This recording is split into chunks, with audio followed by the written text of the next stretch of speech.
ఏపీలో కాంగ్రెస్ పార్టీకి భారీ షాక్ తగిలింది. కేంద్ర మాజీ మంత్రి వైరిచర్ల కిషోర్ చంద్రదేవ్ ఆ పార్టీకి రాజీనామా చేశారు.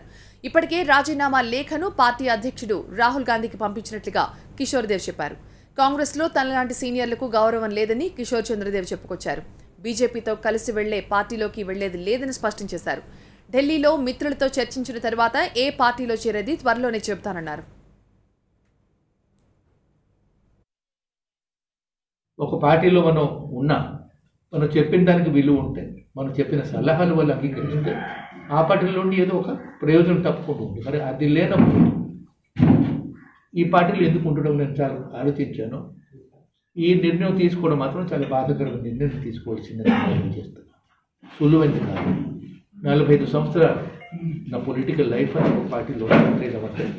ఆఖరికి ఆ నిర్ణయం తీసుకొని ముందు పార్టీ నుంచి రాజీనామా చేసి ఒక పార్టీలో ఉన్నాను. ఒక పార్టీలో ఒక సభ్యుడిగా ఉండి ఇంకొక పార్టీతో దీని గురించి సంప్రదించడం కానీ వాళ్ళతో బేరాలు ఆడడం కానీ అది నా పాలసీ కాదు, మీకు అందరికీ